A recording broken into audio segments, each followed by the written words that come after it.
again, 270 is where they need to be. The road, a chaotic one to get to that number. We've seen delays, lawsuits, round-the-clock counting of ballots. All right, let's bring in our political analyst, Larry Gerston. Larry, let's start with Arizona, because that's the one that right now may be called soon. 90,000 votes dropped, but still 300,000 outstanding.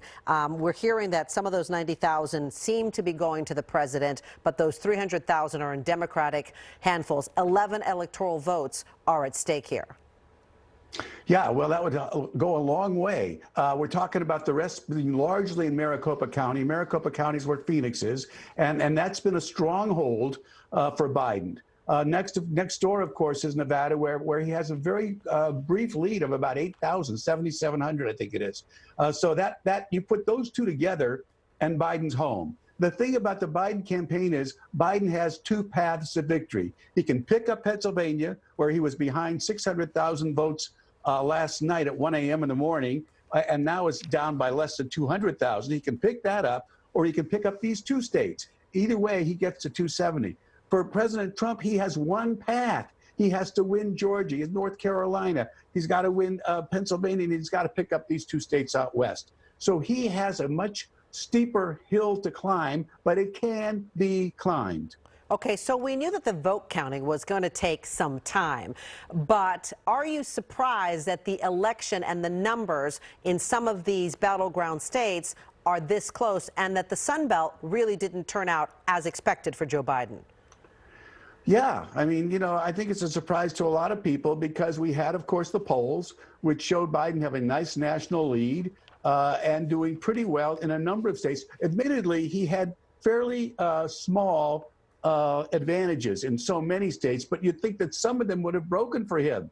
And the only ones that seem to have broken for him as far as that goes is Arizona. Nevada wasn't in the picture. So yes, I think some of us are surprised. Now, there are a couple of things to bear in mind here, Jessica, that we don't necessarily think of. One is the United States Postal Service, which according to Reuters did missed deliveries. It missed deliveries on 300,000 ballots in key states, a lot of them in Georgia, a lot of them in Philadelphia. That makes a huge difference. The other thing is the way they campaign. You got to give the president credit. He blitzed the country. He blitzed the country the last 2 weeks, and he really energized his followers. Of course, Vice President Biden was doing the right thing. He was keeping social distance, the mask. He wasn't having big rallies. But in the process, he really didn't have the opportunity to energize his supporters the same way. So, yes, turnout is greater, but nobody got the benefit of the doubt more than Trump, who really ginned his folks, and they came out smoking. So you put all those things together, you have an incredibly close race. So there was so much angst leading up to the election, and now there's so much anxiety over how long we can continue at this pace and how long it'll take before we actually know who the president is. Your insight. Yeah, well, there's two answers to that question. One, we could pretty much know about the ballots themselves by Friday.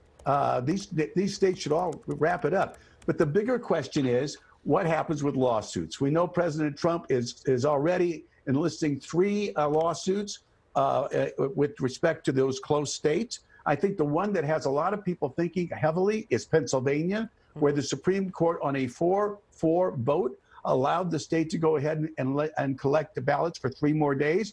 Enter Justice Amy Barrett, who is likely, if she votes, is likely to go along with the conservatives, which could then cancel those 3 days. Or does she recuse herself? That's going to be a good one. Also, will somebody sue because the USPS didn't deliver all those ballots, particularly if President Trump does better than he's doing right now? The Democrats might sue. So we've got uncertainties on the legal front. But as far as the ballots themselves go, we should pretty much have it buttoned down, I think, by Friday. What could be a bumpy road ahead. All right. Thank you very much, Larry.